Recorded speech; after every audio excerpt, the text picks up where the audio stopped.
Hi friends, நம்ம சேனல்ல இன்னைக்கு என்ன பார்க்க போறோம் அப்படினு பாத்தீங்கன்னா ஆடி 18 பூஜா ரூம் க்ளீனிங் வீடியோ தான் நம்ம பார்க்க போறோங்க.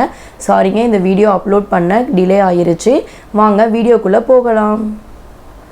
இதாங்க எங்க வீட்டு பூஜா ரூம். கன்ஸ்ட்ரக்ஷன் வர்க் நடந்துட்டு இருக்குது. சோ அதனால பெண்டிங் வர்க் எல்லாம் இருக்குங்க. பாருங்க பூஜா ரூம் வந்து நல்லா க்ளீன் பண்ணிட்டு சாமி போட்டோஸ் எல்லாமே வந்து தொடச்சி லைனா எடுத்து வச்சிருக்கேன். ஃபைனலா பூஜா ரூம் வந்து க்ளீன் பண்ணிட்டேன். பூஜா பாத்திரங்கள் மட்டும் கொஞ்சம் பெண்டிங்கா இருக்குங்க. கன்ஸ்ட்ரக்ஷன் வர்க் நடந்துட்டு இருந்தனால இதெல்லாம் கொஞ்சம் டர்ட்டியா இருக்கு, டஸ்டாவும் எண்ணெய் பிசுனாவும் இருக்குங்க. ஸோ இதை எப்படி க்ளீன் பண்ணலாம் அப்படிங்கிறதா வீடியோங்க. இதுக்கு ஒரு அகலமான பாத்திரம் எடுத்துக்கோங்க. இது வந்து அரை குண்டா தண்ணி வந்து பிடிச்சிக்கோங்க. தண்ணி ஃபஸ்ட்டு நம்ம வந்து ஹீட் பண்ணிக்க போகிறோம். இப்போ அடுப்பு பற்ற வச்சுக்கலாம். இப்போ நல்லா கொதிக்க விடணுங்க தண்ணியை. இப்போ பாருங்கள் நல்லா கொதிச்சிருச்சு. இப்போ இந்த டைமில் வந்து ஒரு நாலு பாத்திரத்துக்கு ஒரு லெமன் அப்படிங்கிற மாதிரி நம்ம கட் பண்ணி அதோட ஜூஸியை வந்து கொதிக்கிற தண்ணியில் வந்து ஆட் பண்ணிக்கலாங்க. நல்லா புழிஞ்சிக்கோங்க. புழிஞ்சிட்டு அந்த தோலையும் அதிலேயே போட்டுடலாம்.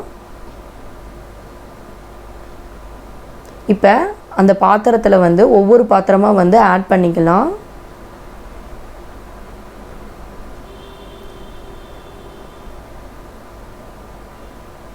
கடைசியாக வந்து சாமி தட்டு மட்டும் பத்தலிங்க அந்த குண்டா. ஸோ அதனால் நான் வந்து வேறு பாத்திரத்துக்கு வந்து நான் ட்ரான்ஸ்ஃபர் பண்ணிட்டேன்.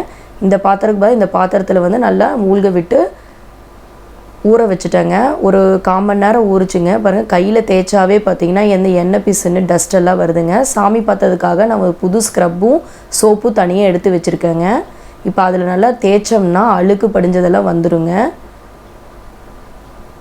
பாருங்கள் கையில் தேய்ச்ச உடனே அப்படியே லைட்டாக வருது. இந்த மாதிரி ஒவ்வொரு பாத்திரத்தையும் நல்லா தேய்ச்சிக்கலாம். நம்ம லெமன் தோல்லையும் நல்லா தேய்ச்சி விட்டுக்கலாம். இப்போ ஒவ்வொரு பாத்திரத்தையும் நல்லா தேய்ச்சி விட்டவாட்டி வாஷ் பண்ணிக்கலாம். இப்போ பாருங்கள் முன்னே இருந்ததுக்கும் இப்போ இருந்ததுக்கும் கொஞ்சம் பளிச்சுன்னு ஆயிடுச்சு.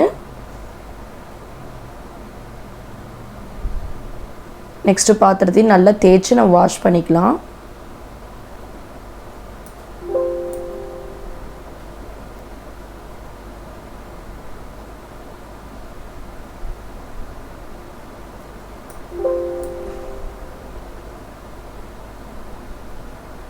பாருங்கள் நான் எல்லாத்தையும் வந்து தேய்ச்சி வாஷ் பண்ணி எடுத்து வச்சுருக்கிறேன்.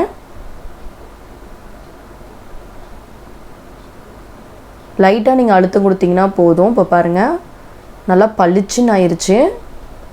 ஃபைனலாக நம்ம எல்லா பாத்திரத்தையும் வந்து நல்லா தேய்ச்சி வாஷ் பண்ணி எடுத்தாச்சுங்க. முன்னே இருந்ததுக்கும் இப்போ இருந்ததுக்கும் டிஃப்ரெண்ட் உங்களுக்கு நல்லா தெரியும்னு நினைக்கிறேன். இந்த வீடியோ வந்து உங்களுக்கு பிடிச்சதுன்னா லைக் பண்ணுங்கள், ஷேர் பண்ணுங்கள், கமெண்ட் பண்ணுங்கள். முக்கியமாக சப்ஸ்கிரைப் பண்ணுங்கள். பெல் ஐக்கானை கிளிக் பண்ணிக்கோங்க. ஆல் இன் செட் பண்ணிக்கோங்க. தொடர்ந்து நம்ம சேனலுக்கு சப்போர்ட் பண்ணிகிட்டே இருங்க. தேங்க்யூ.